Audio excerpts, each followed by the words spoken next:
Attention, due to the nature of the films discussed, the Civil Gore podcast may contain adult language and themes.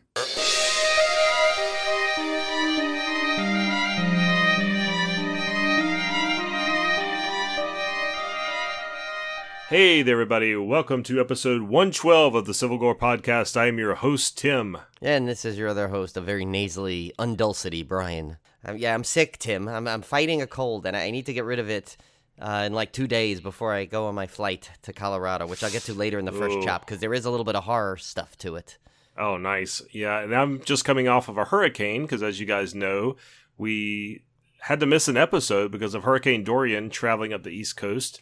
And I got locked into work for 2 days.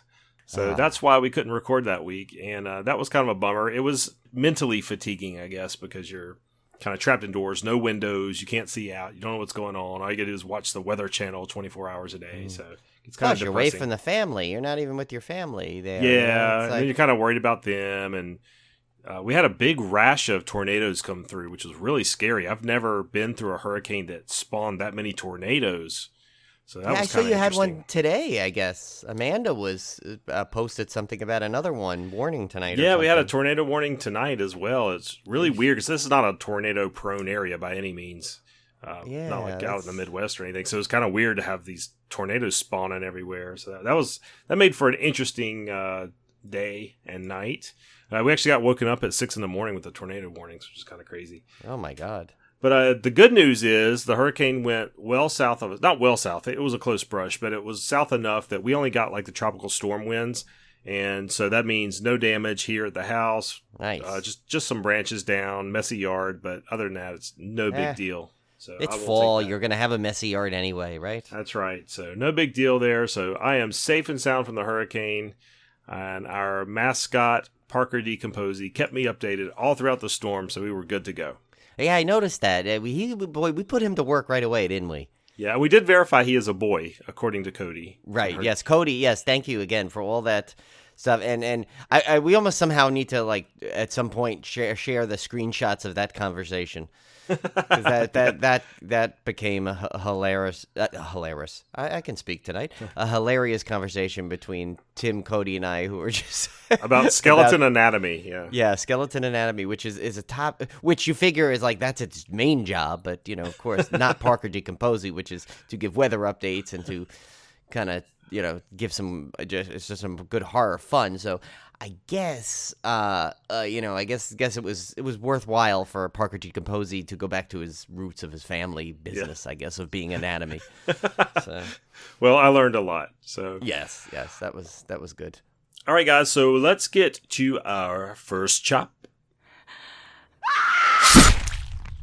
All right, Brian, so you would think after being locked in with the storm, I would have watched a ton of movies, but I really didn't watch a lot of horror. I actually watched a lot of action films over the storm break for some reason. But I did get to my next movie in my 40 Years of Terror project, and that was from 2008. And 2008 was a pretty good year for horror movies, actually. We had stuff like, you had the typical sequels, like, of course, Saw 5. But you also had The Ruins, which I really loved. That Quarantine, was a good one. Quarantine, which was the Wreck remake, Americanized remake. The Strangers came out in 2008. Let the Right One In remake.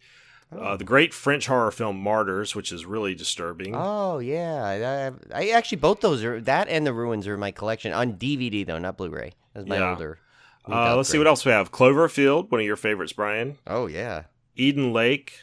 Let's see, some lesser known ones here that are still really good, like Pontypool. I don't know if you guys have ever seen that one. Lake Mungo. Those are all really good ones that kind of flew. Yeah, that's actually a really, really good yeah, movie. this is the name is like gets me.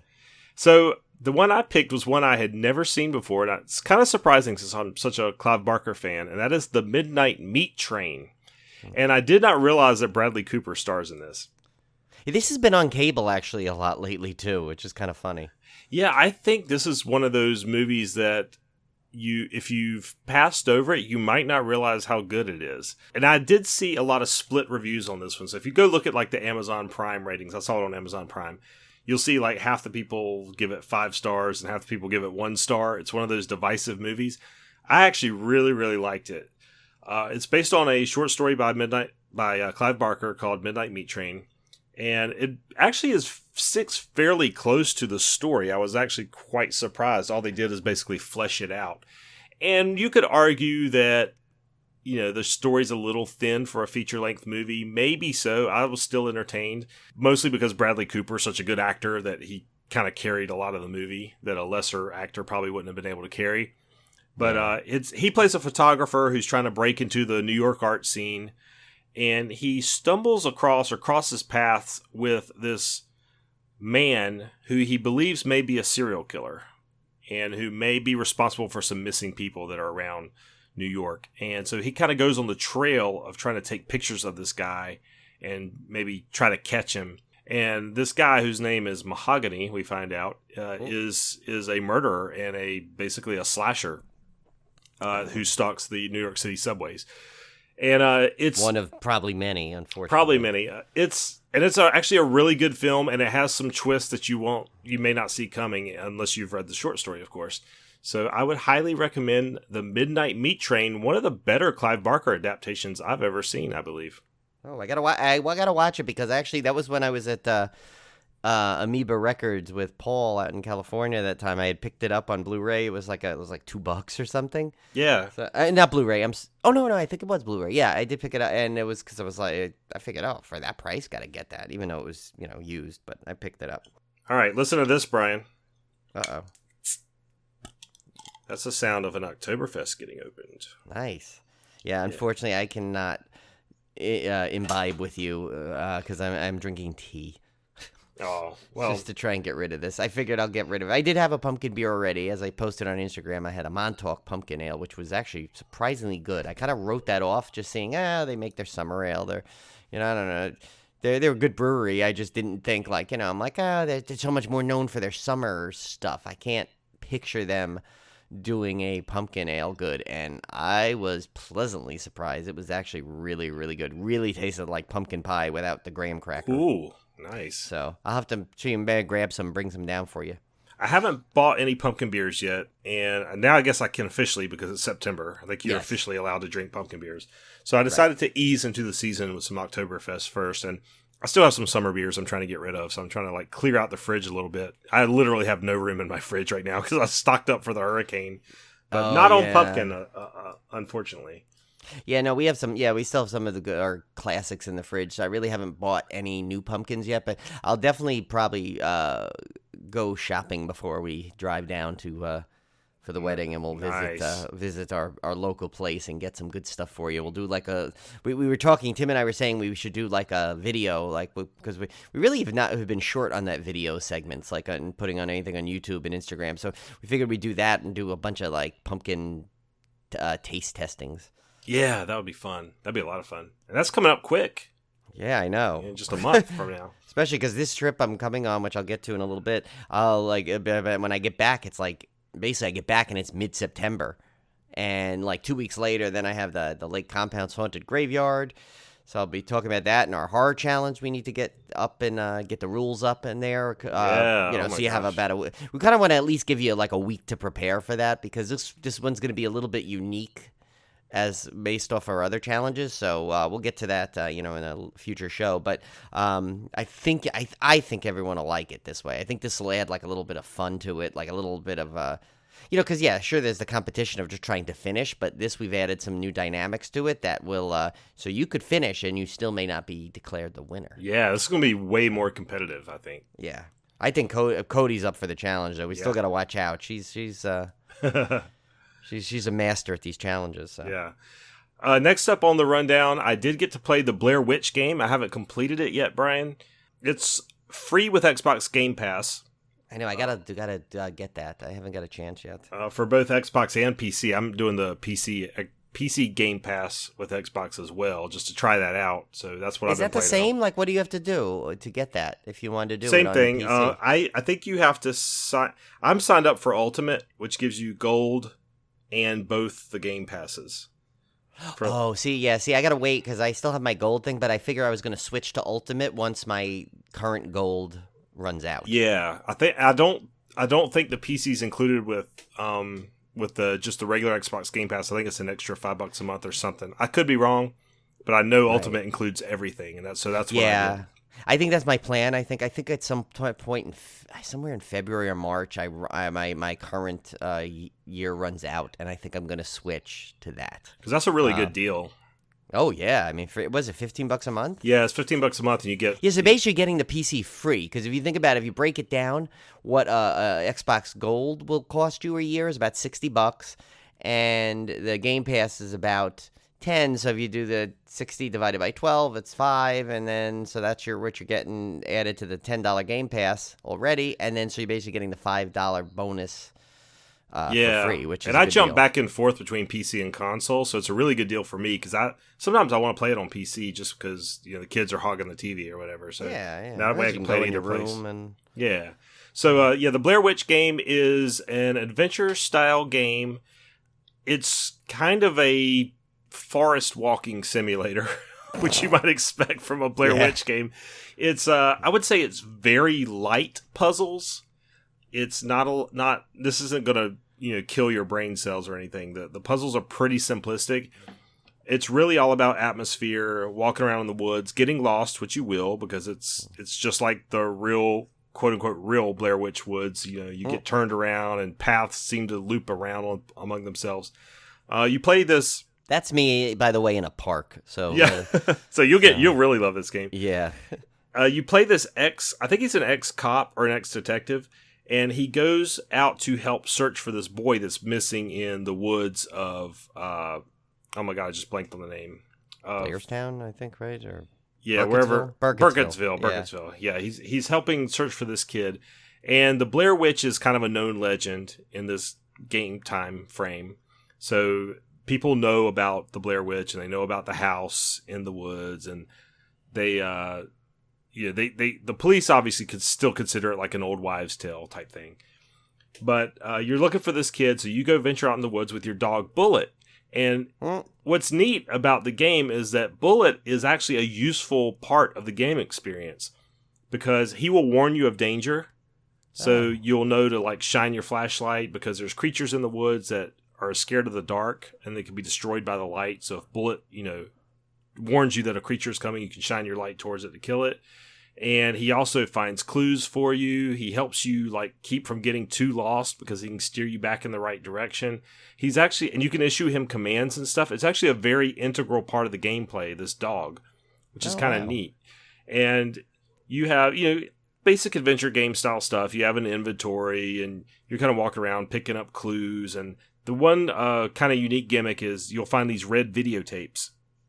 And you've got a camcorder that you can play them in, and they will tell little snippets of what happened to the boy.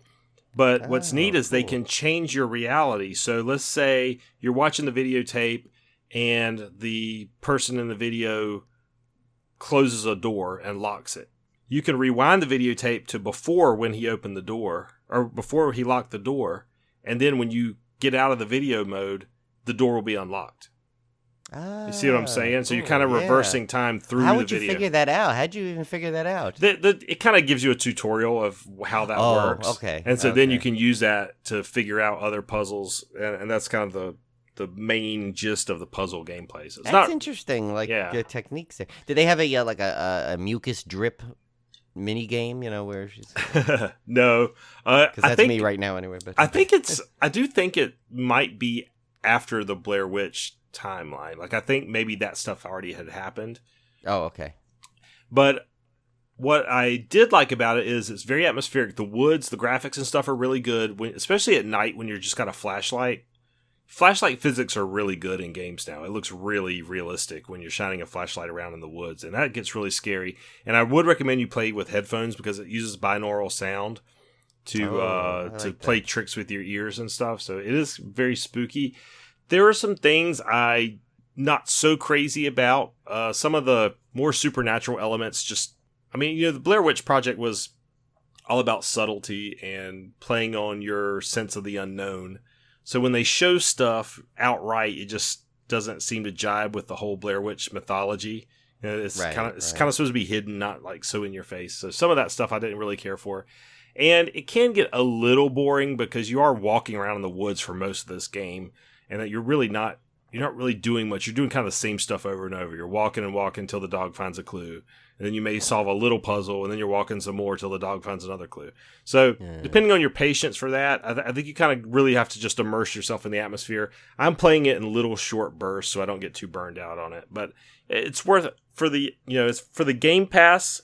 Playing it for free, I'm really enjoying it. I don't know if I'd want to pay full price for it if I did not have Game Pass. That's based on what you said. It sounds like a game that's like around that should be no more than $24.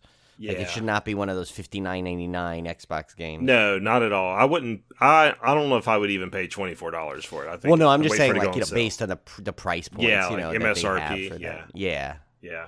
Like I don't think I'd pay $24 for it. I mean, No. So I would say either get it on Game Pass or wait for it to go on sale later on down the road if you're a horror fan. I think you'll still enjoy it if you enjoy the Blair Witch stuff because it does add to the mythology and it does have a really good sense of atmosphere and stuff that mimics the movie. So I think you'd like it for that respect alone. Yeah, I have to try it on Game Pass. I was gonna try it over the weekend. I just was trying to recover, so I didn't really get to do much, and I'm trying to pack and and recover at the same time. So, all right. Next up, I think we've mentioned this in the past, but I think we got a little more detail on. I think everybody basically is now going to be returning. Yeah, the Haunting of Hill House follow-up, which is the Haunting of Bly Manor. It sounds like we're going to have most of the cast back.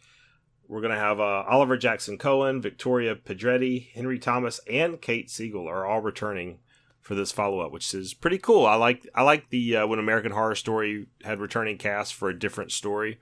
So I'm all for that. I actually like seeing actors play different roles. I think it's interesting.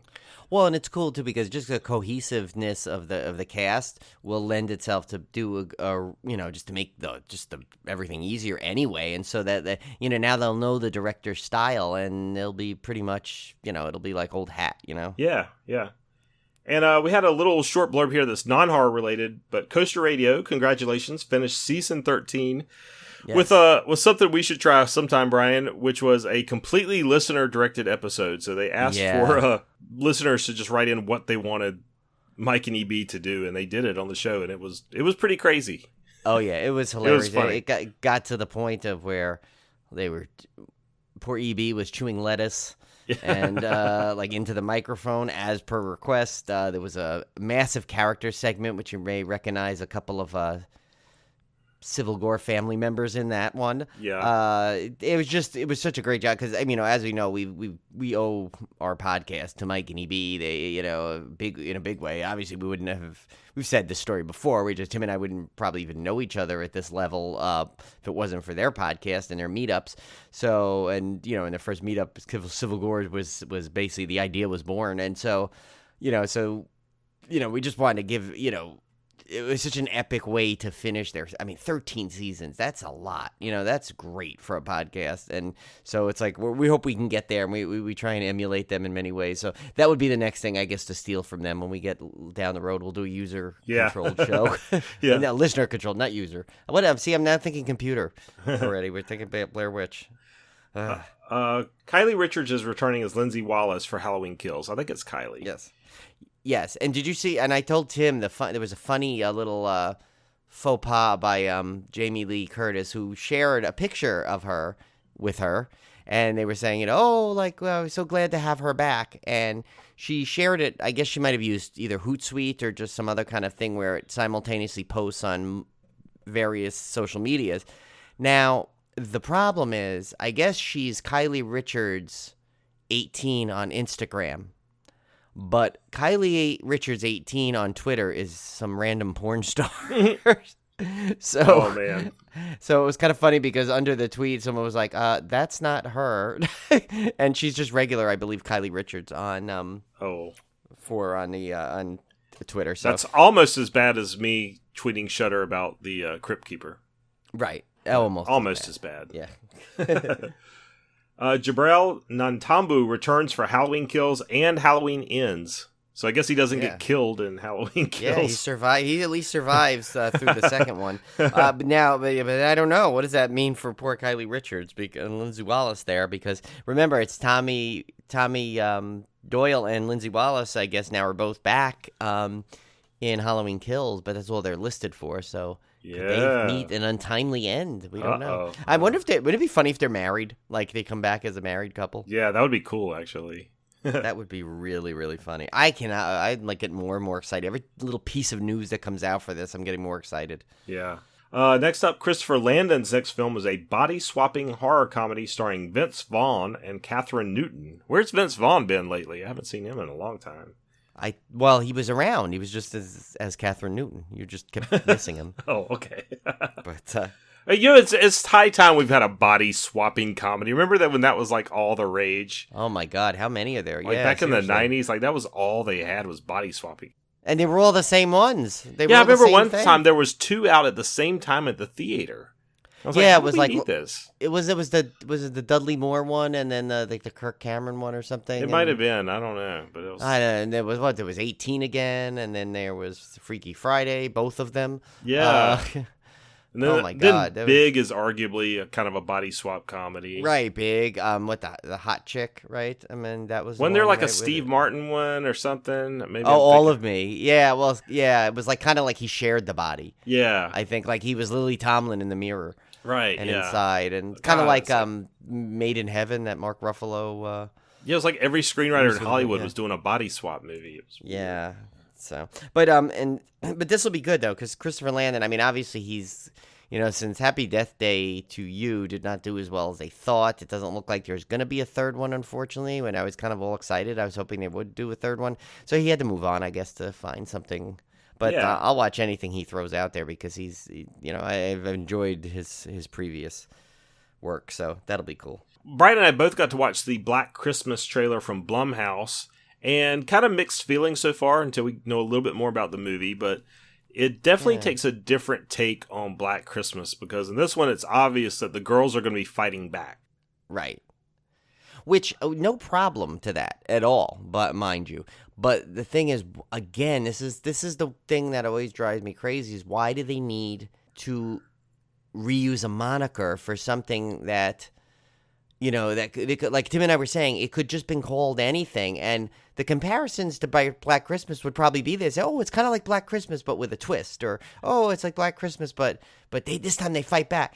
So why do you need the name Black Christmas on it? I don't get it. Just name it something else. Yeah, if you're gonna remake it but change so much about it that it doesn't even resemble the original film anymore, why are you confusing people with that? I don't know. Now, I will say, I'm just going based off of a 2-minute trailer. It actually, like I told Brian before the show, I was like, this could be really good or it could just be mediocre.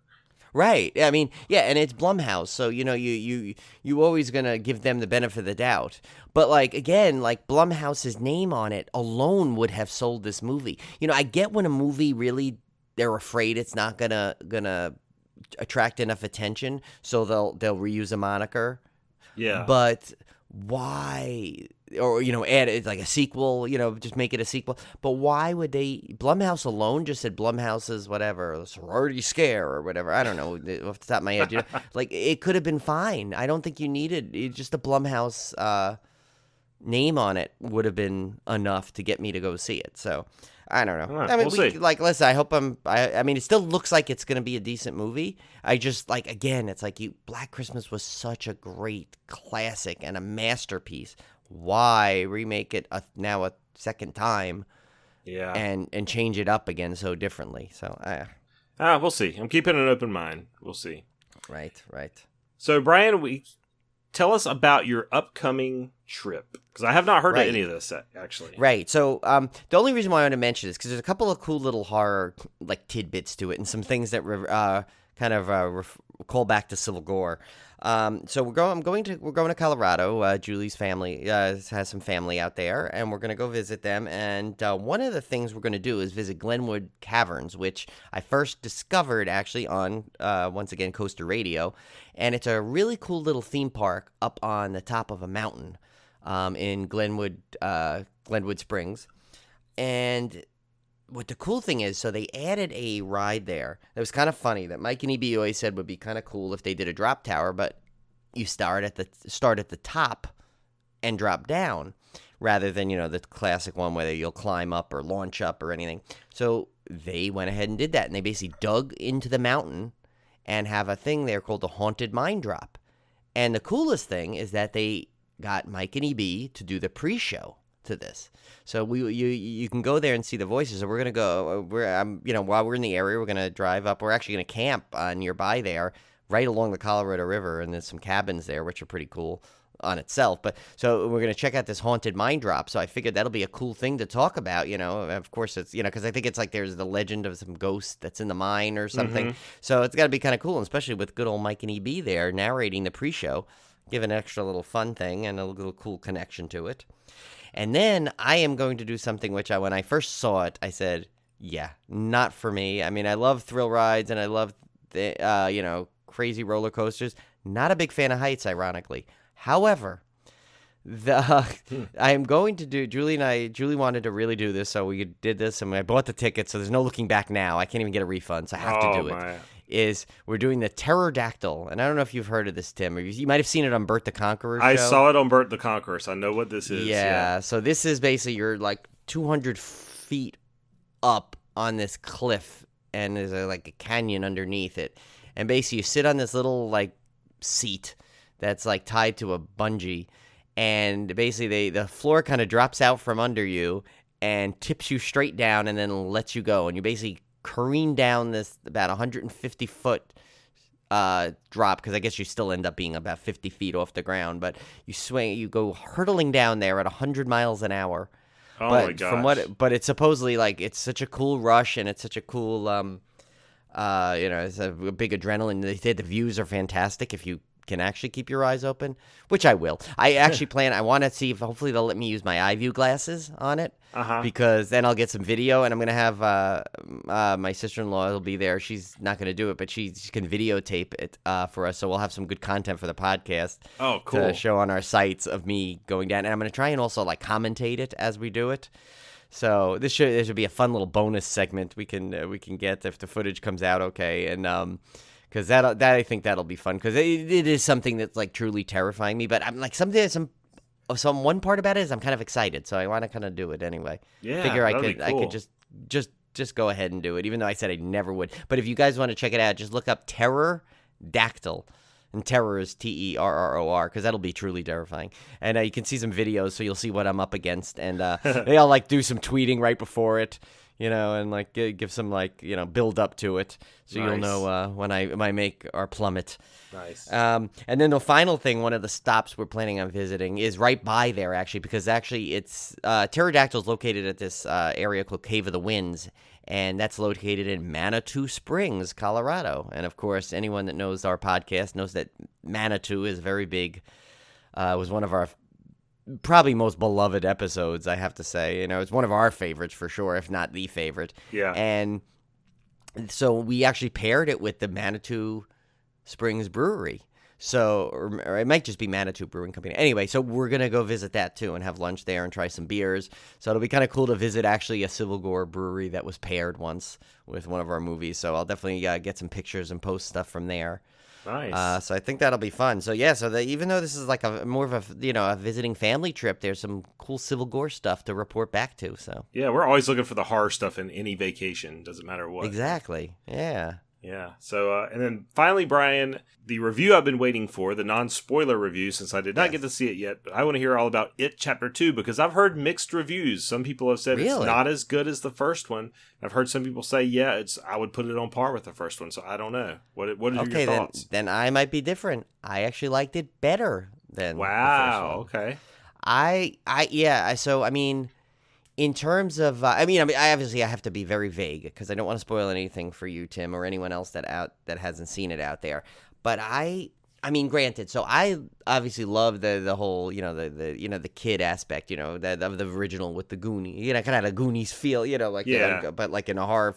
But I also do like, especially because I'm now, at that age where it's kind of, when you get reminiscent, and it's funny, I just reminisced with some friends that I haven't seen in a while, some from out of town, some I just are in the area that I haven't seen in a while. We all got together a little bit on Saturday to, to hang out. But, so that, that kind of, like, that whole part of the part two, as they all get back together to reminisce, I kind of like that element.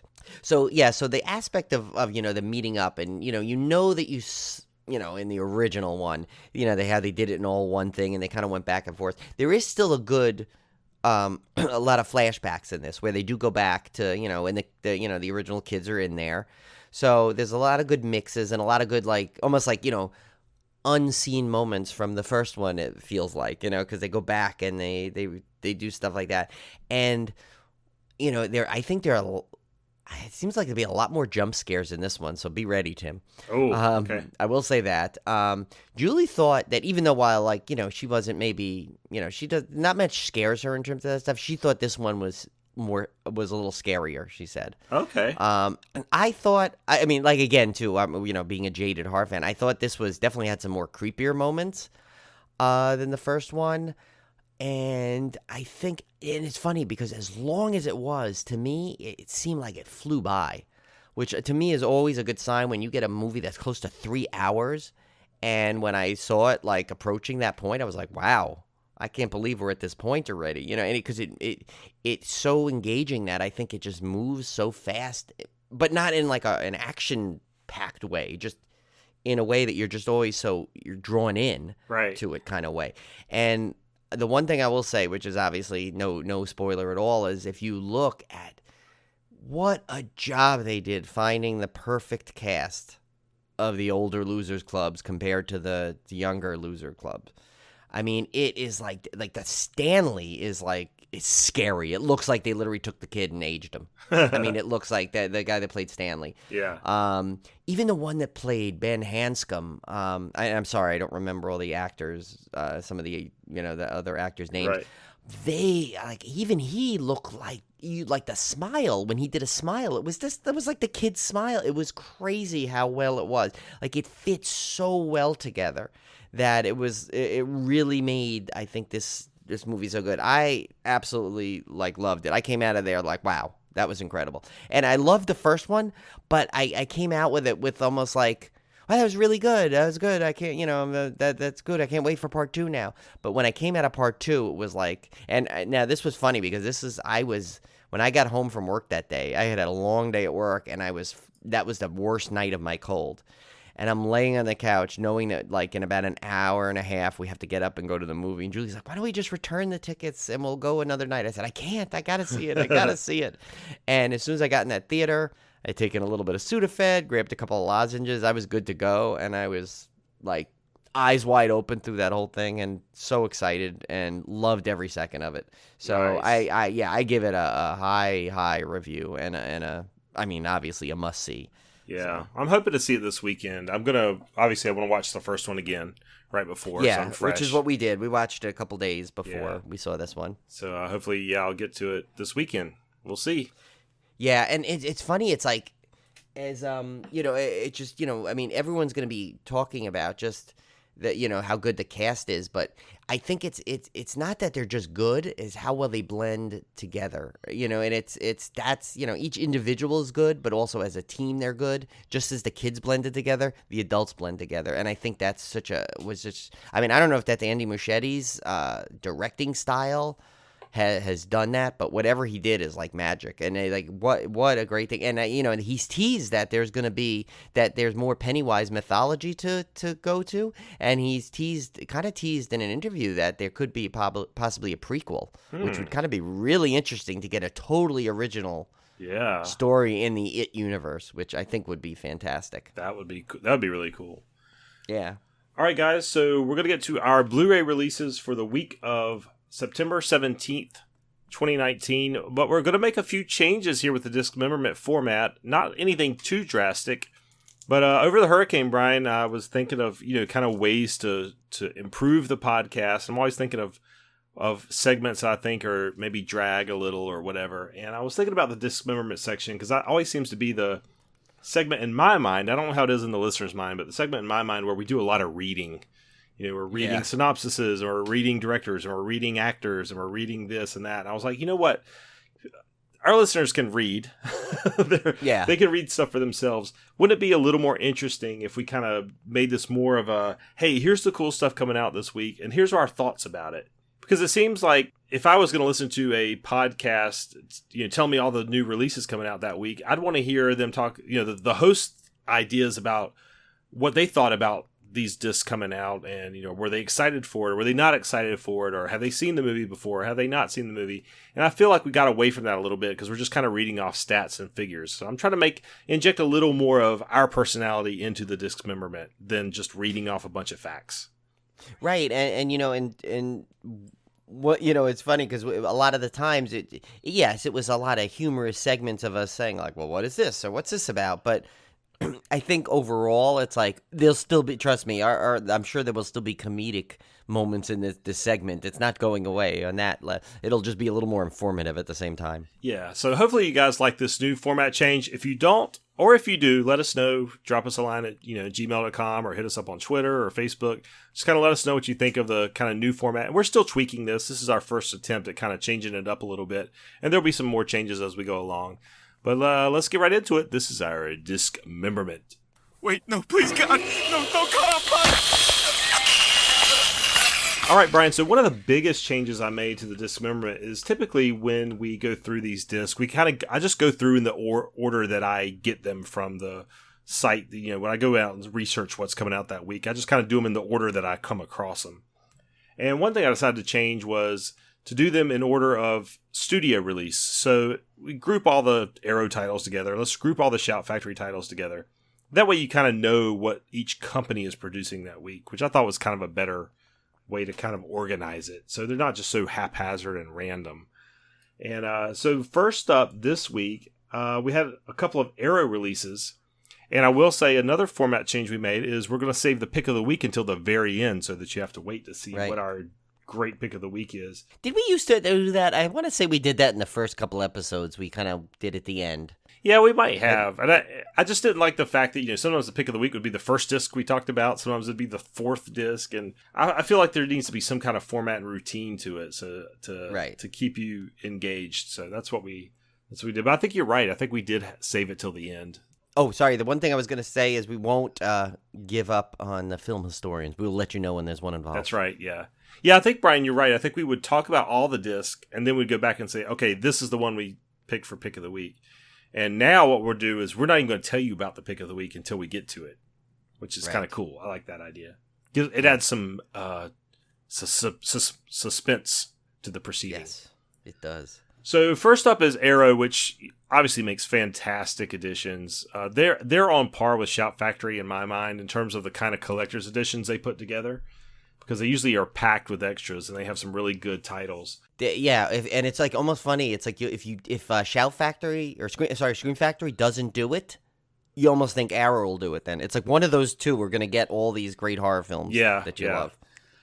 So first up on the list with Arrow is Who Saw Her Die from 1972. This is an Aldo Lado film starring a George Lazenby. Wasn't he like that rando James Bond in the middle of the whole series? He was. Yeah.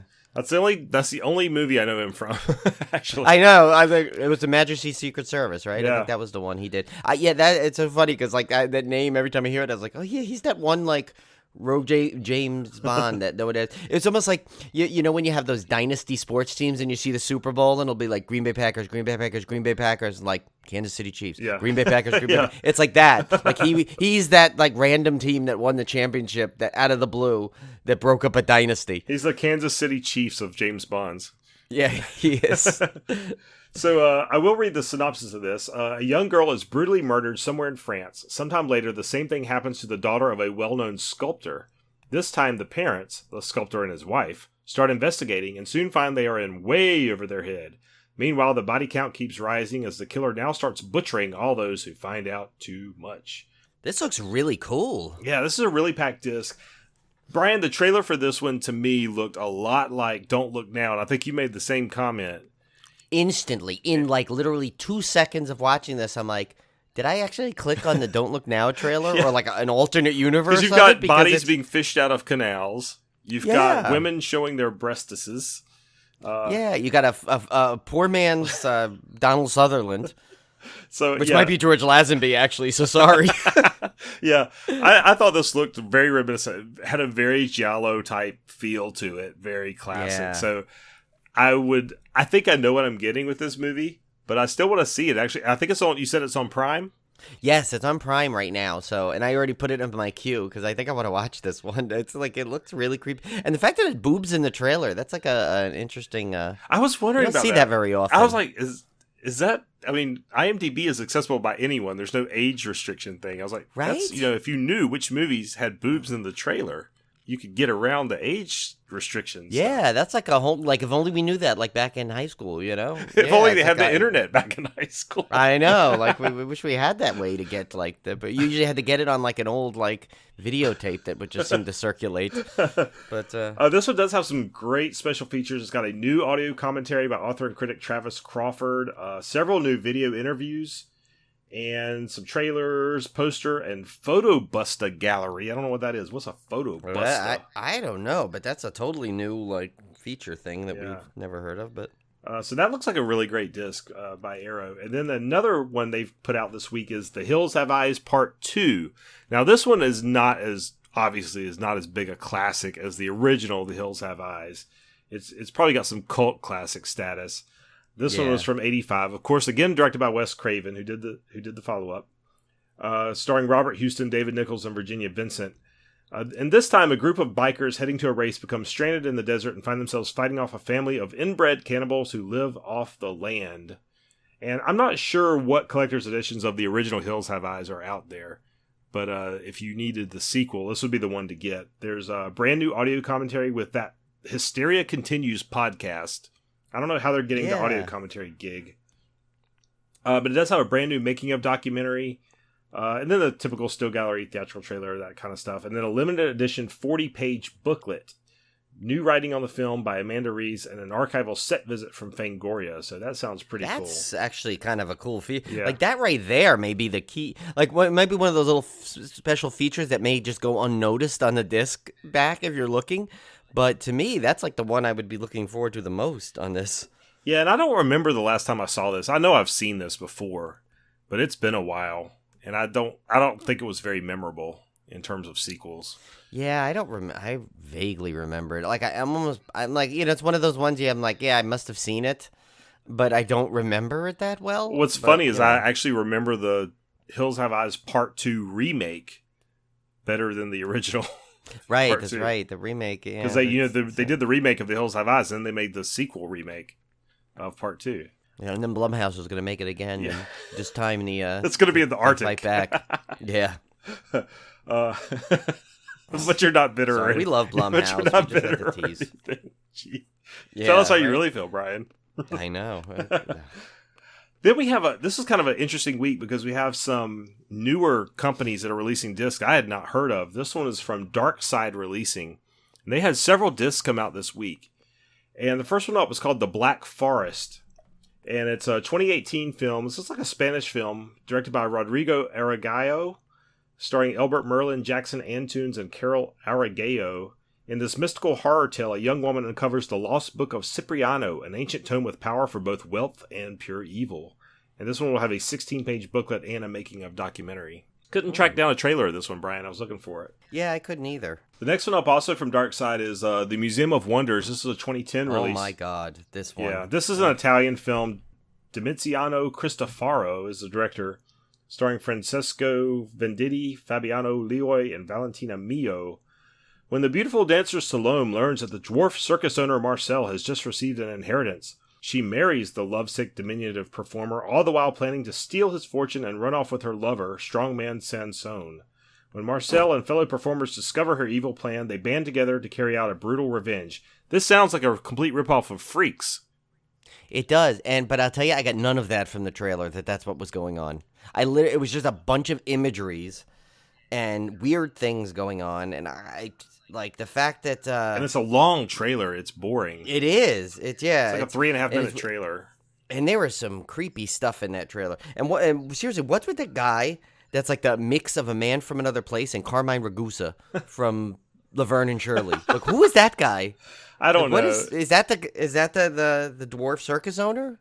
I think if you get bored by a 3-minute trailer, though, it does not bode well for the movie itself. I don't know. But you know, I kind of want to see it just because I want to figure out what that guy is from. That little guy. Yeah. I like that there's a sword swallower live performance. Yeah, on this disc, one of the too. features is a sword swallower live performance. There's another 16-page booklet. It's got outtakes, deleted scenes, and the director's cut. Which, if it's longer than the original, I don't know if I want to see it. I don't know. Maybe it's good. I don't know. It didn't strike my fancy though. No, but you know what's funny though? But all the Dark Side releasing, apparently all their discs contain that Sword Swallow live performance. It's kind of like the Rabbit and Costello Nice classic monster series. So we'll find that out. So you only need to buy one of these, and you'll get that. Next up is Chopping Block. Again, this is all Dark Side releasing, guys. Chopping Block from 2016, directed by Joshua Hull, starring Jasper Sams, Haley Madison, and Michael Malone. Chopping Block follows a group of corporate guys who get laid off. Desperate times call for desperate measures. They decide to kidnap their ex-boss's daughter for ransom. Things take a bloody turn when the boss's daughter just happens to be the only survivor of a masked psychopath. A masked psychopath still out for blood. Hilarity and bloodshed ensue. That's what I got from the trailer, I'll tell you. It was a horror comedy in every sense of the word, but... I didn't get to see it because for some reason the IMDb trailer page was messing up, so I didn't get to watch the trailer for this one. Oh, yeah, I watched it. It kind of gave me like a little bit of a... like Shaun of the Dead type of thing. Okay. So it's definitely heavily heavily comedy. Yeah, like, in fact, while I was watching the trailer, I was sitting there saying, why is this a horror movie? I don't understand it. I said, did Tim put the wrong movie on? Did he grab the wrong... And then, even the trailer just takes this turn where it becomes horror, but still with obviously the comedy twist to it. Yeah. So it's interesting. I would give it a watch. I mean, I think that might be on Amazon Prime also. Yeah, this one does have an audio commentary with it and gag reel and deleted scenes. So some of your standard features there.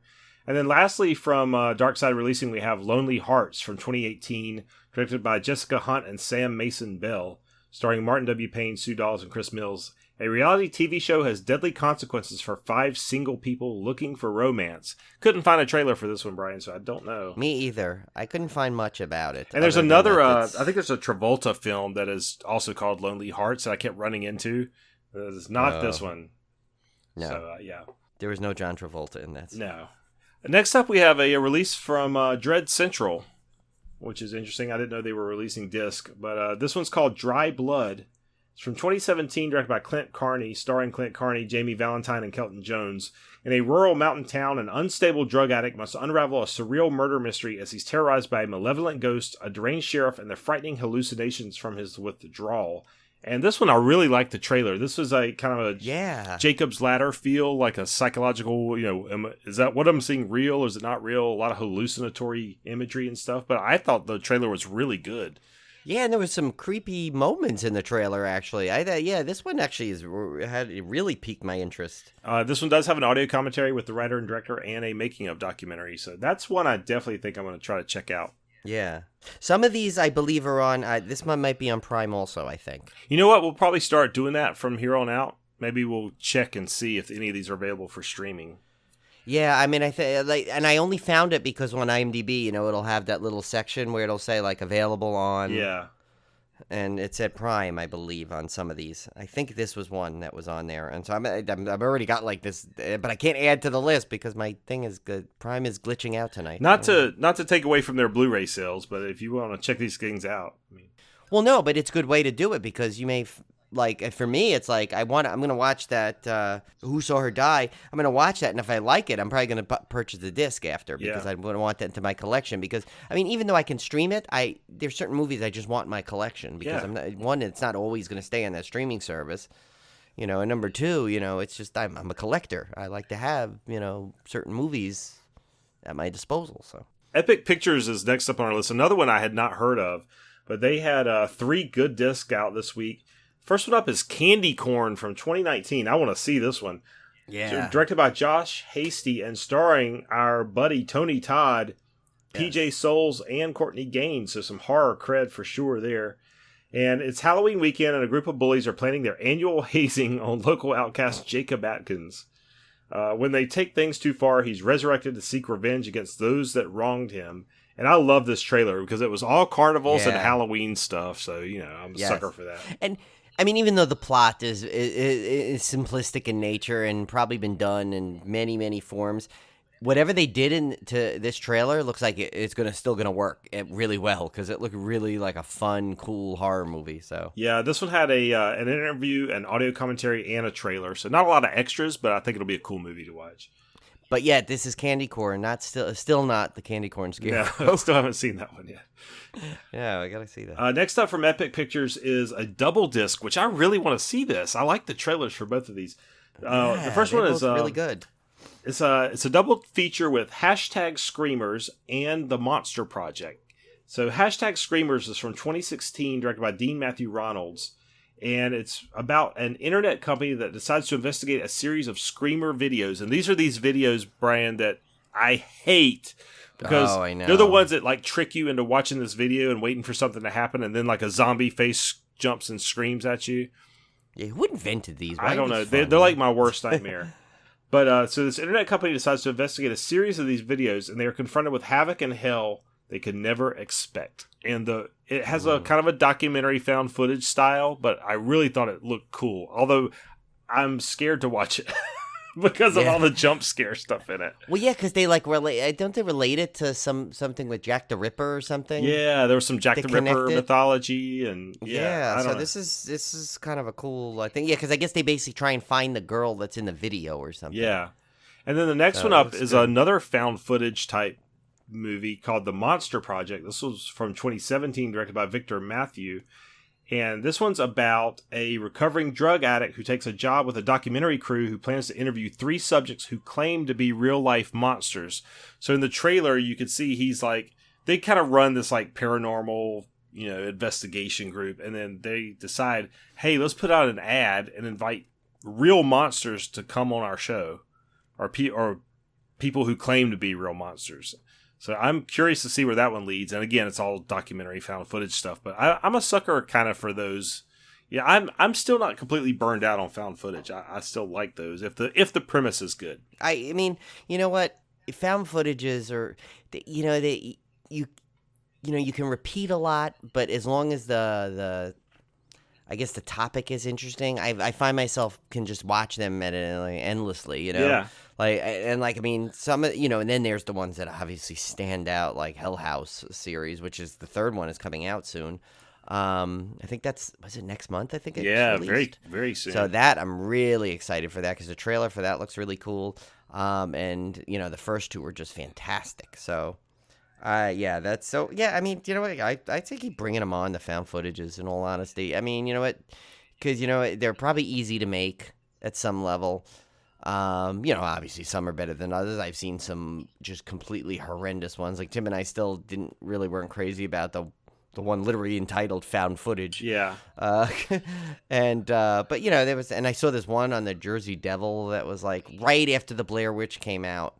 They released this one, and it was like called The Last Broadcast. Yeah, I remember that one. Oh my god, and I remember I bought it like blindly, like on DVD, because I was like in the Blair Witch glow still, and I'm like, oh, another one of these type of movies, before it like really had a genre, and I was like, what the heck is this thing, but yeah, you get some duds every now and then. There's so many of them now that people have had to get very innovative though with them. And creative, right. So they're not just redoing the same things. That's always interesting when you run across one that actually does something different. Right, like that great one I saw about with the vampires, where they're like, yeah, and I still haven't seen that one. Yeah, you got to see that one. Like that one was really cool because it was done like it was such a unique like premise to begin with to do a found footage on. The premise has been done, where vampires are kind of accepted in the world out there, but to do a found footage of it where they're trying to do an interview, and I just thought that was really cool. That one was good. Yeah.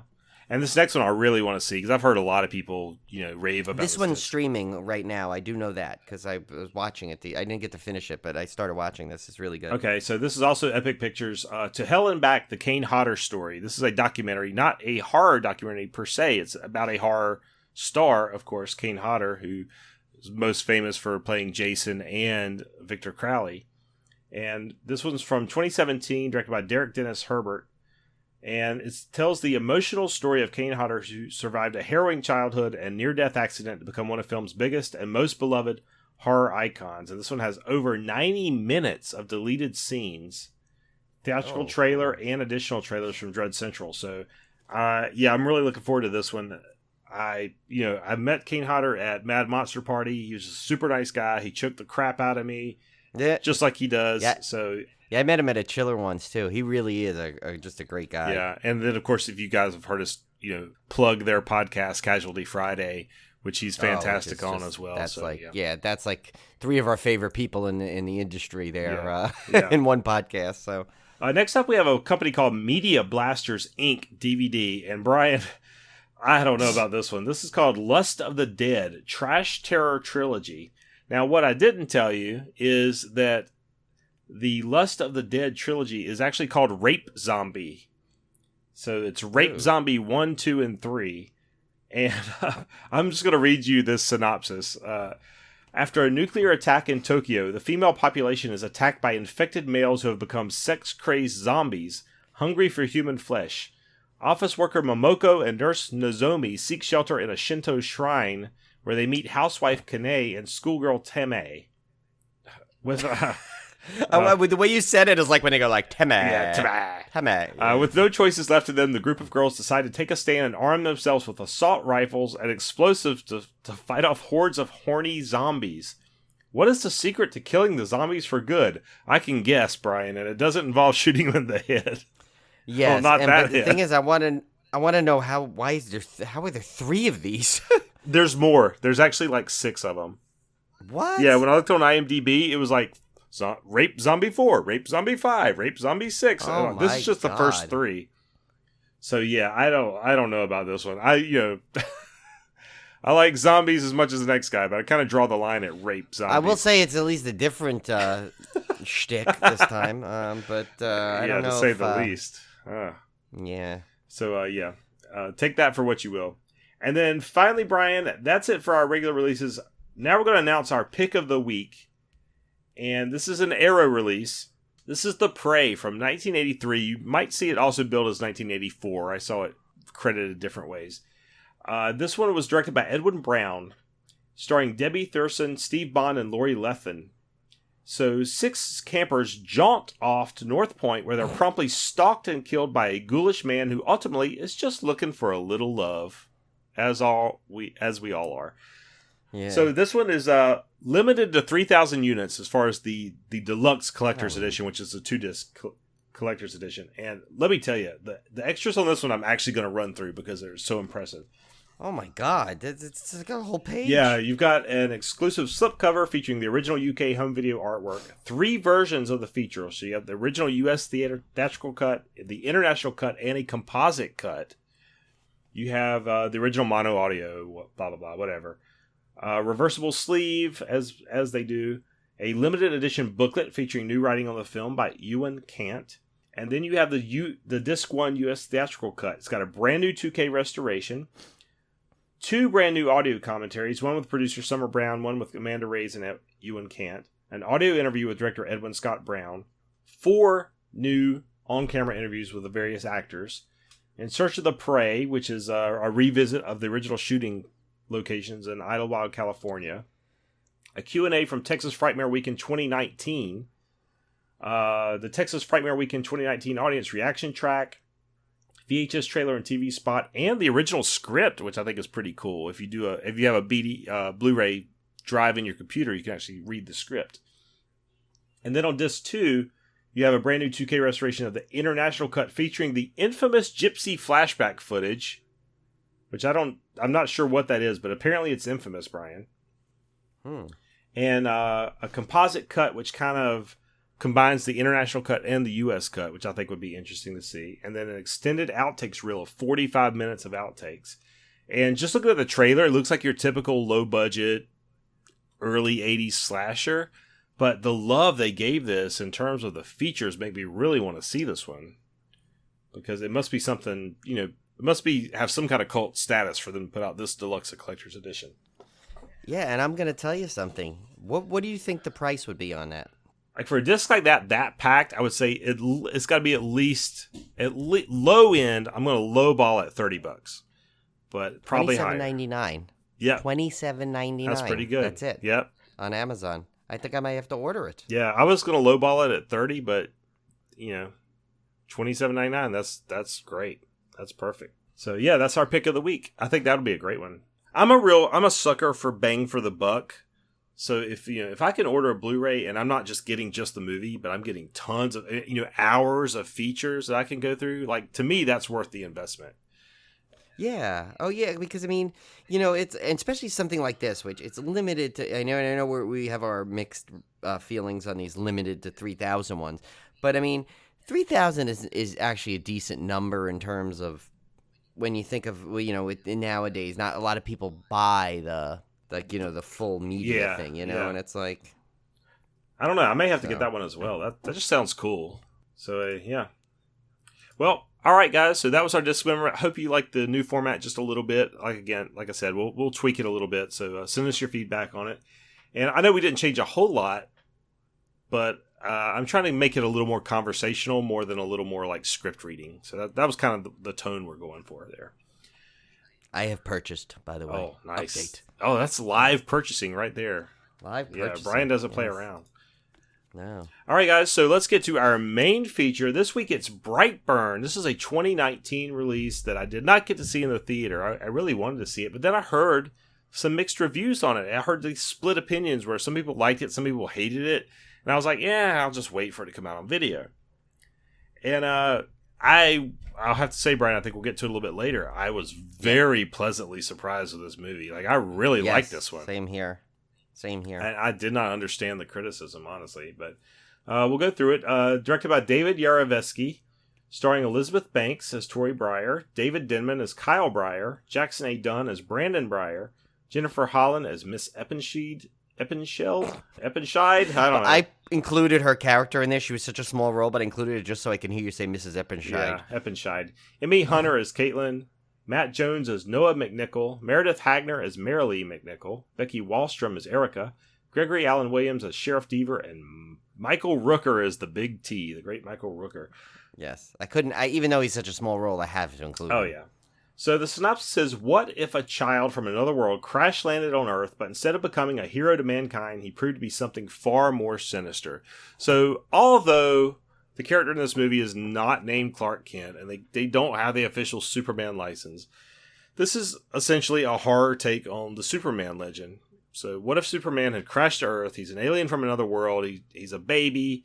A couple adopts him. They raise him. But instead of becoming this, law-abiding hero that fights evil and uses his powers for the force of good, what if he was evil and turned on mankind? What would that look like? And honestly, Brian, when I saw this, I was like, why has this not been done before? I know it's been done in the comics before. Right. So that the story itself, the premise is not new, but I just was wondering, why has this not been done in terms of the superhero films before?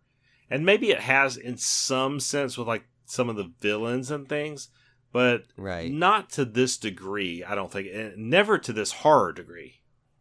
No. And not with maybe such a familiar tale. Right. Like, you're right. Like, there's been other movies where they've had a hero that's been kind of bad or but like this is like, a Superman and someone with Superman powers, basically, who can do pretty much anything, is indestructible. But now he's, instead of fighting for truth and justice in the American way, he is going the exact opposite. Yeah, and it reminded me too of the classic Twilight Zone segment with the kid that can just like wish anything into an existence, and where you have this child who finds out he has these powers, and then everybody's terrified of him because he's a child and he doesn't have the sense of right and wrong that adults do. And what if he decides to go wrong? What does that look like? So I kind of got that vibe from this, and I will have to say I was blown away by how horror leaning this was, because going in I expected to see the typical Bad Seed, I would say, type horror movie where, because there's been a lot of these, Bad Seed being the most obvious example, but there's been a lot of movies where there's a bad kid, an evil kid. The Good Son was another one, where there's this, or obviously The Omen, where you have kids Yeah. being evil and then everybody's, or he's murdering people. I just thought it would be kind of run of the mill like that. I was not prepared for how horror movie this actually is. So Right, and gore galore. gore in galore. this. I would love to have been a fly on the wall watching somebody going into this movie expecting kind of a superhero movie. Yeah. And then getting slammed in the face with some of the most graphic gore I've seen in a long time. Yeah, I actually liked it so much. I watched it a second time after I watched it again. For the podcast, I decided to watch it again just because, and it was like because it was so. I was so surprised. Like it was. It's. I love when you go into a movie that with tempered expectations, and it turns out to like just be now one of your favorites. And that's what it is. Right, it's one of my favorite movies I've seen in the last few years. Yeah, and I don't know where the disconnect came with the people that did not like it as much.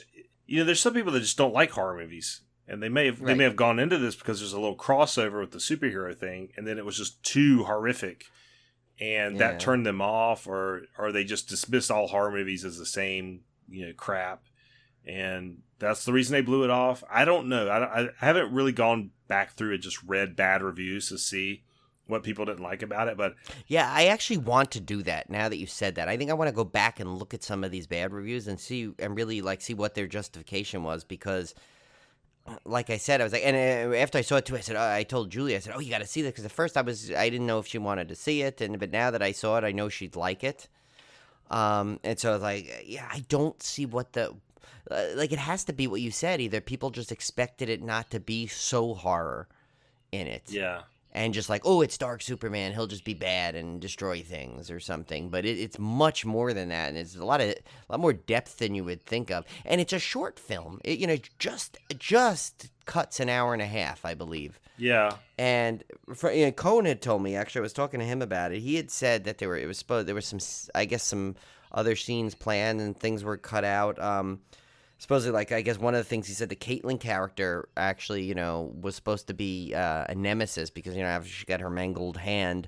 Sorry, we're going to do some spoilers in this, so I should warn you, I guess. But when she got her mangled hand, I guess later on in the movie, she was supposed to be seen, I guess, in the science lab creating this metal hand.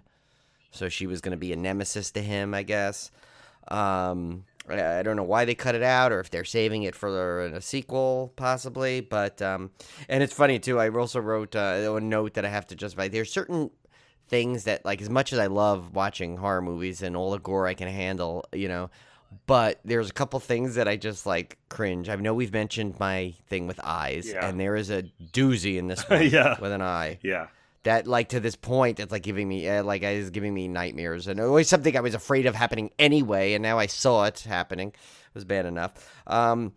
When someone breaks, like, a finger the wrong way or mangles a hand, that freaks me out, and that, of course, happens, and you see it. And something when jaws are, like, disconnected. Oh, yeah. And in one of the most graphic scenes, like, but amazing at the same time, I was just like, wow, that they show, like, I was impressed that they continued the length of the scene to show all of that.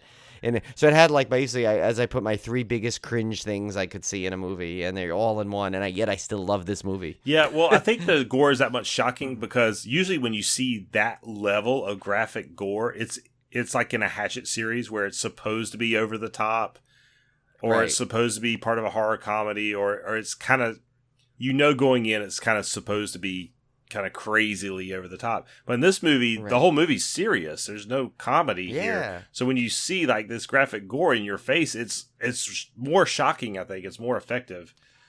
Well, even, and I will say, here's a big, this is going to be a specific spoiler scene involving that jaw scene. So when, basically what happens is Brandon encounters his uncle, and he's deciding to go after him. He basically lifts his truck up with his powers, tilts it so it's facing down with his uncle still in it, and then just goes to smash it down.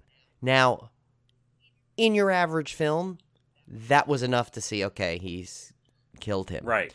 But they go deep and depth to the where they show him sitting in the car, literally holding his jaw up on his mouth, and you first see it start to disconnect, and he pushes it back up to try and hold it on, and it's a good another minute and a half before that scene ends. Yeah, they just linger on these scenes of gore and stuff to the point where it's kind of shocking. And like I said, it's in a movie you don't expect that because it's a dark superhero film. You don't expect that level of graphic gore.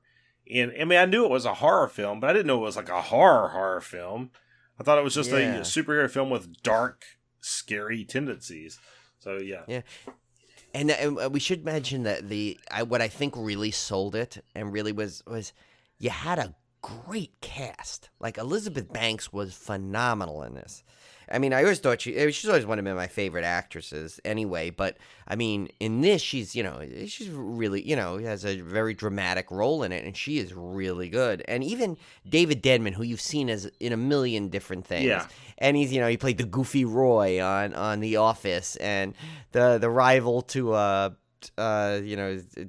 Edward Bloom in Big Fish, where he's got this goofiness to him. In this, he really gets his acting chops, I have to say. Yeah, I will say when I first saw this and I saw who was playing the mom and dad, I was a little like, I don't know about this because they're two basically comic actors. I mean, they're best known for their comedy roles.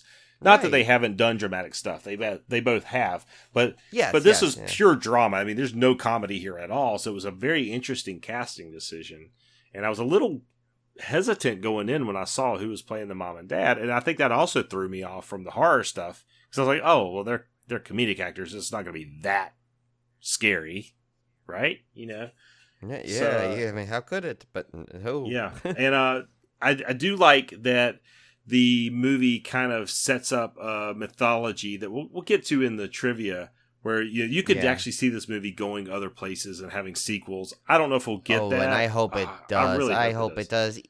Even if it's somehow like, I could see the season actually, if they choose not to go to other movies. But then again, you have that, what's that show on Amazon, The Boys? Yeah. Which is with the evil superheroes. I mean, I don't want people comparing to that because this is much, much darker than that is in terms of, because that has a comedy twist to it. This does not have any comedy. Right. And so, that would be to have a whole dark world of this him, and, and they tease it at the end. But like Tim said, we'll get to the trivia in a few minutes. But yeah, I would love to see more of this world and these characters. I mean, obviously the ones that survived. But yeah, because we should mention, of course, Jackson A. Dunn, who I don't know what else he's been in, if he has been in anything. But played Brandon Breyer. He was great in this. I mean, that's a role that, for a kid, that if you don't play it right, it just comes off just stupid. But I have to say, just some of the scenes where, he's got like no emotion to him. And some of the scenes, like when they tell him his uncle died and he's just like, okay. Yeah. And he's just so creepy. He was like, you want me to cry? Like just so like sinister. And I'm like, wow, he really's selling this well. Yeah. He's pulling this off. Yeah, for child actor. I mean, child actors always hit or miss, sometimes. But I thought he did a fantastic job. And I was being very critical of his role, too, going in. I was like, if he doesn't sell this, I'm not going to buy it. But I thought he did a fantastic job. One part of the movie I think may be a source of some of the criticism. I did not find it a weakness of the movie at all, because I thought it was actually effective, was that the movie is fairly claustrophobic. It takes place in a pretty limited area, mostly either Brandon's house or his aunt's house. And a lot of it takes place at night. There's a little bit of school. There's a little bit of school, yeah. There's a couple little school scenes, but the majority of it takes place at night. So you do kind of get this almost this one or two location feel to the movie, which you typically would see in a more low-budget film. This one being a much bigger budget, it does seem a little claustrophobic, having it so limited. And I don't know if that was part of it as well. But I actually thought that was effective because it did keep it kind of claustrophobic and contained. You felt like you could not escape from this kid. Right, and if you notice, there was a lot of, like, every sequence, other than the school, I have to say, which was probably hard to do because, you have a lot of kids, classmates, whatnot. But every other location, there was like a sense of isolation, like you said, like his farmhouse. When they went camping, they were in the middle of the woods and looked like the middle of nowhere. On the road that the uncle drives down looks desolate and empty. That restaurant they go to looks like it's literally built in the middle of nowhere, Right. and it's not even a town. Like it's the one restaurant in town, kind of thing. And every location is kind of has that feel, other than the school, I think. But yeah, but you're right though. I don't think that. I would not put that. I could see you're right. I could see that being the source of criticism, but I thought it was very effective, and I liked it because it gave you that uneasy feeling the whole time. Yeah. I don't know. Maybe it's one of those movies that if you're a horror fan and you're coming at this as a horror movie like we were when we watched it, I think you'll really, really enjoy it. I think if you're a superhero fan that just wants a little tinge of horror and thought, oh, cool, a superhero movie with a little dark tone, you may be disappointed, maybe because it's too far over on the horror side. Yeah, right. But now here's someone like you and I, huge horror fans. We also love superhero stuff. Right. So we got the best of everything. Yeah. And this is like, to us, this is one of the best movies because, we can appreciate both things, and we got everything we wanted, actually. And I will say, Olivia came in after I'd started the movie, maybe 15, 20 minutes. I kind of caught her up to speed of what was going on. And she was fascinated. I mean, she kept coming back in here to watch. She pretty much watched most of the movie. She had to go out, a couple times downstairs and back up. But she watched most of the movie. She was really into it. So I don't think it's only because you're a horror fan or only because you're this fan that you're going to like this. I mean, she was really captivated by it as well. So that's just from a more mainstream perspective. Yeah, I think Julie she tends to like, she likes good horror movie too. She like a good superhero. So I think she's kind of more in line with our kind of feeling. But I think she'll like it too. Just she likes that, obviously being in her, the psychology element of this movie that you that you have to figure out is that, it's like, well, if you look at it, he's still going, while he's doing that, he's going through the trials and tribulations of an adolescent going through high school, of being bullied, and then other, discovering, his powers, but also just discovering growing up at the same time. So there's a lot of just cool psychological aspects to this too. And they really pack in a lot of stuff in that hour and a half. They really do. And it moves. Yeah. The movie moves too. It's constantly got you, there's no down moments or no dull spots, and anytime it's moving slow, it's done so effectively to build a tension of an explosive sequence of some sort. Yeah. So and I have to say, one of the coolest shots. There was one shot in this movie that I think is just one of my favorite shots. And it's towards the end when he's going flying through the house. Yeah. And just like, smashing through things. And then she looks up and peers around. She just sees him off in the distance, just hovering over the house. Yeah, that was really cool. It's super creepy because I'm like, oh my, he's just floating there. And he's like, and it's not a close up. So you could just see him as from her viewpoint. And that brings up another point is I thought they had some really clever use of his powers. Like, when you think about it, like, why wouldn't Superman just fly through somebody and kill him? He could. The cop. Yeah. He could. He if does. He's faster than a speeding bullet, then he can just blow right through you and just disintegrate you by slamming into you like a missile.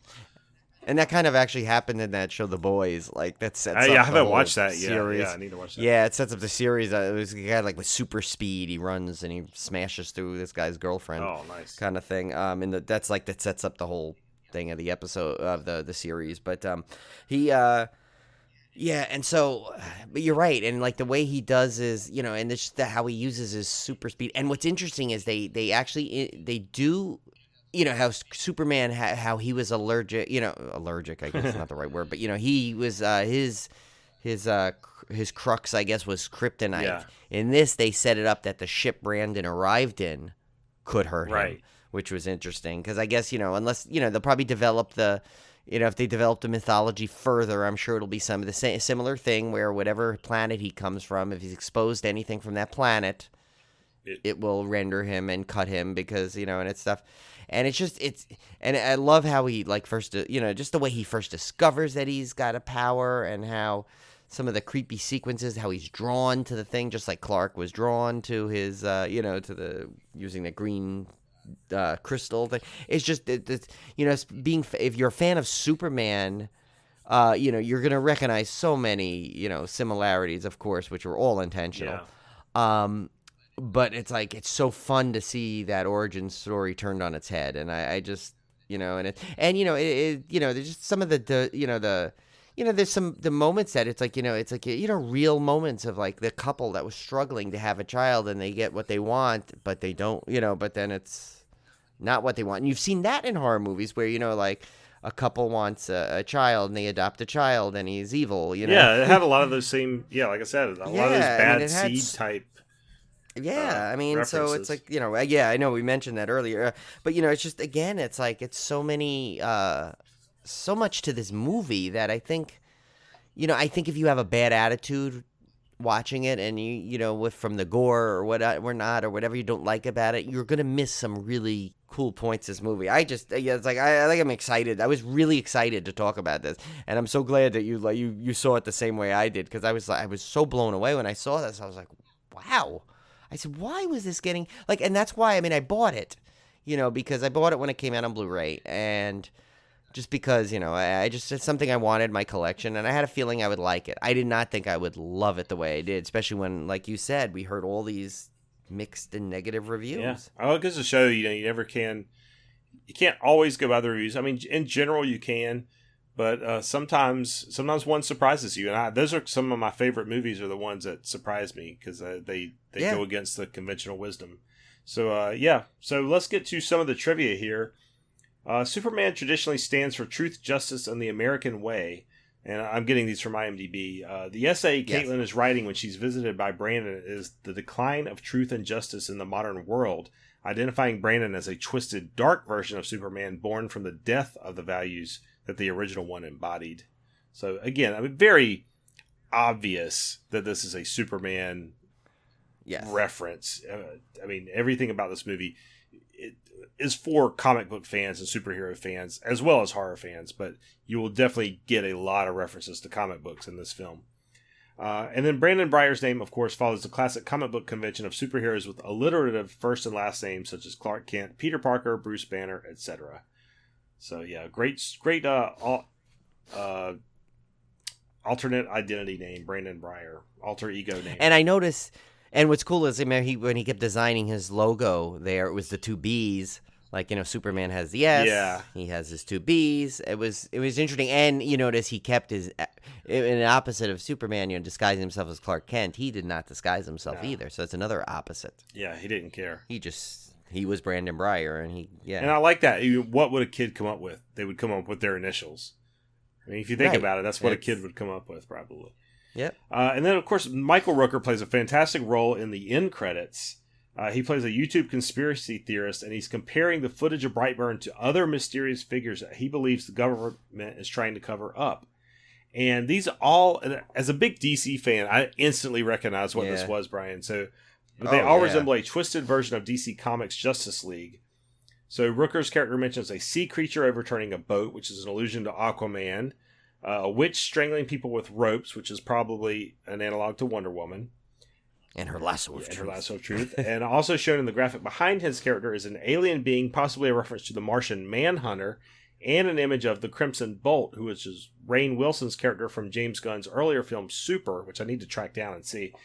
Yeah, that's pretty good. It's actually it was on cable the other night. I was watching it. It's kind of funny. And that character had some similarities to Batman. So you kind of had the whole Justice League dark version alluded to in this film. So I would love to see this. I see this as kind of like M. Night Shyamalan's Unbreakable and Glass and Split series. You could have the same kind of like realistic but now horror-based superhero mythology in a few films.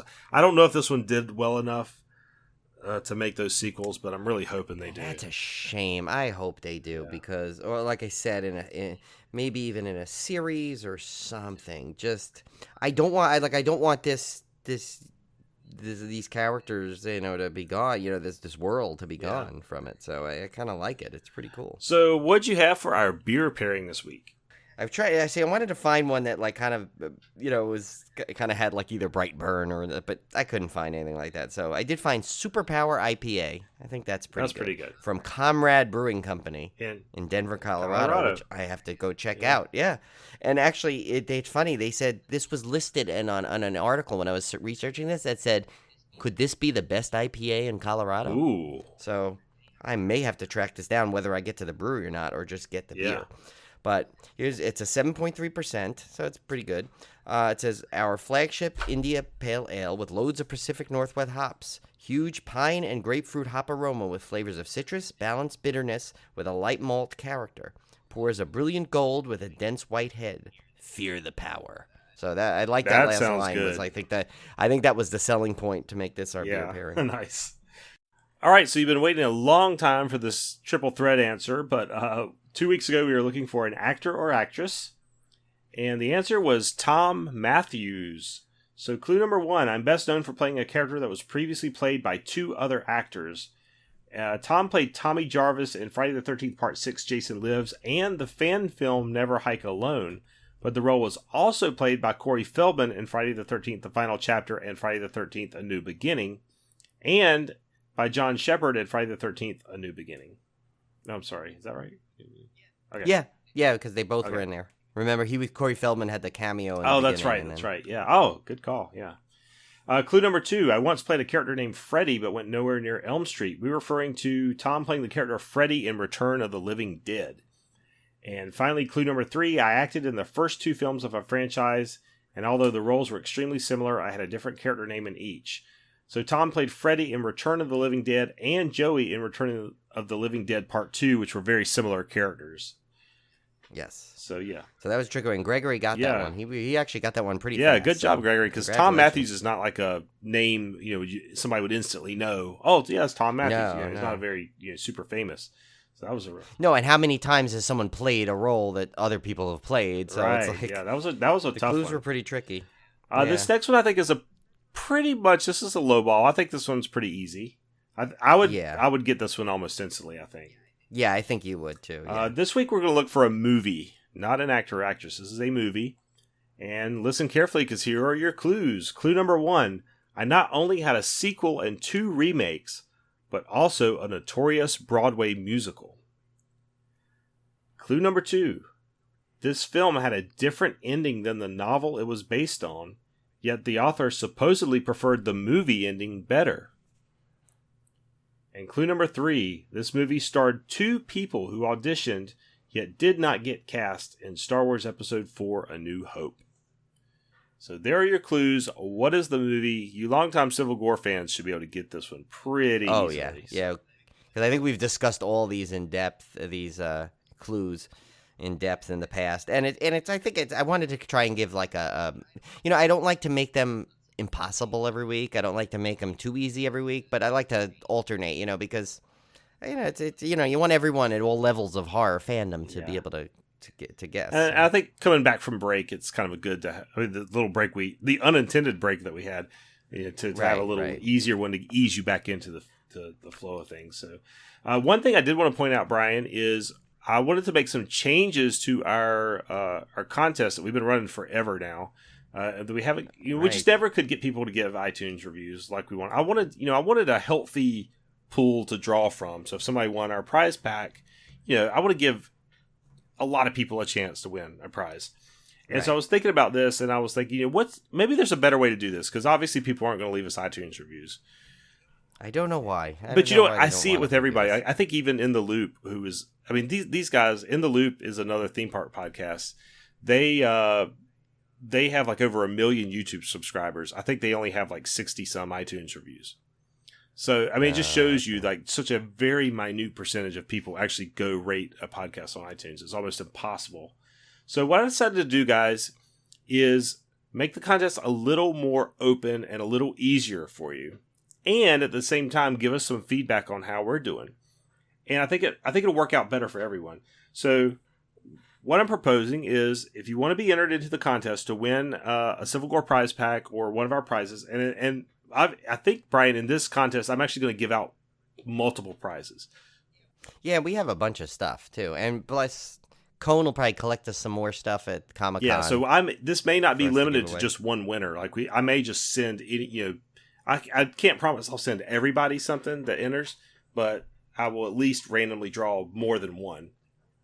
Right. And what I'd like you to do is, if you want to be entered into the prize contest, just send us an email with, obviously from an email address that we can reach you back at, and just put in there what you like about Civil Gore and any feedback or what you don't like about Civil Gore. And it doesn't have to be a long paragraph. It doesn't, and if you don't have any criticism, that's fine too. Or just want to give us a shout out, however you want to do it. But any kind of feedback or constructive criticism would be great.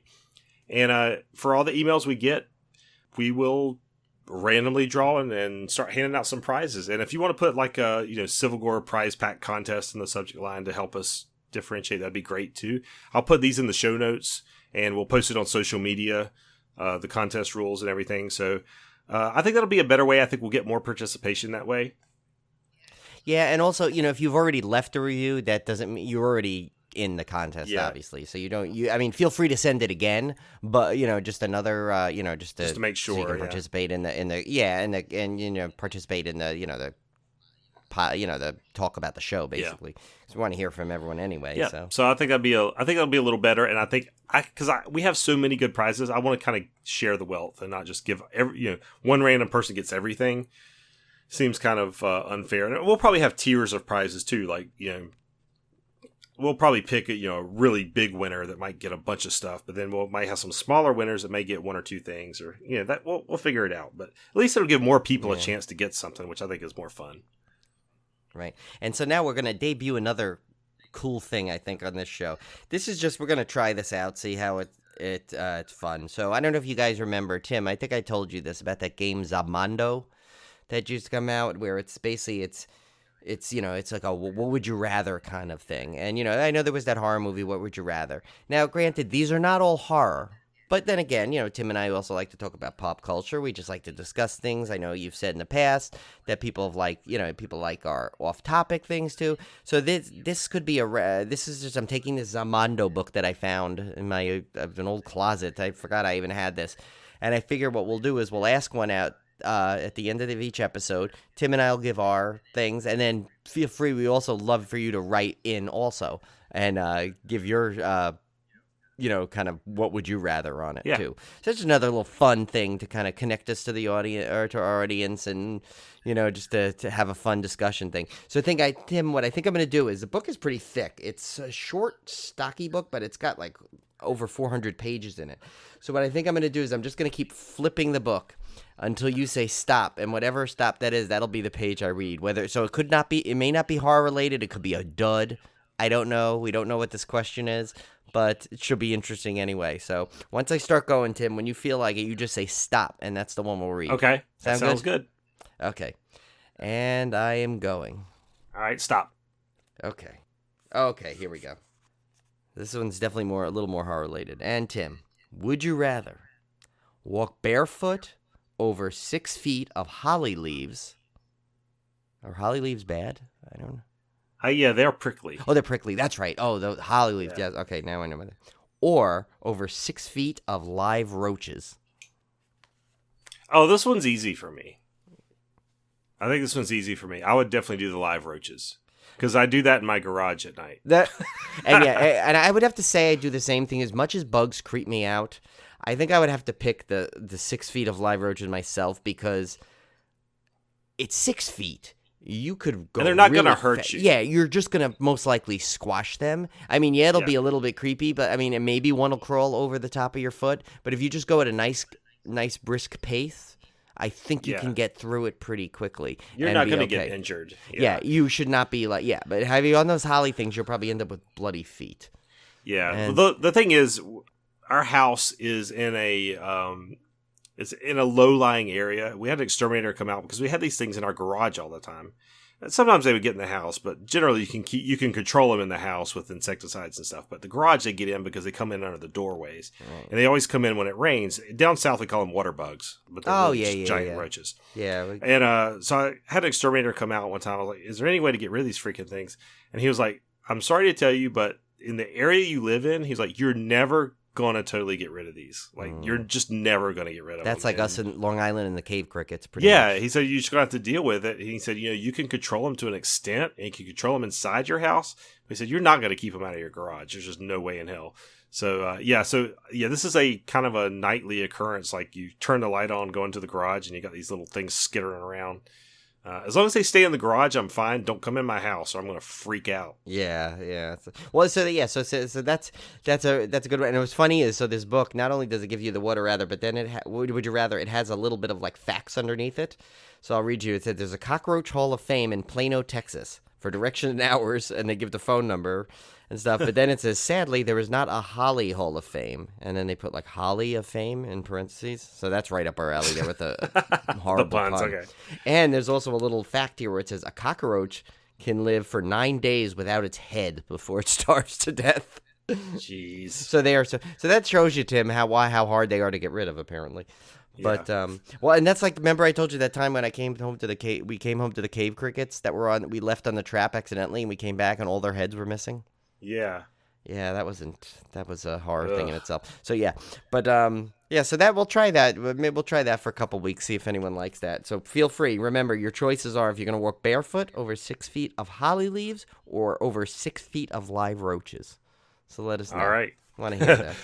All right, guys. So we will see you back here next week, heading into that Halloween season. Looking forward to it. Yes. So keep your kryptonite handy, and we'll see you next week. And don't get Brightburned.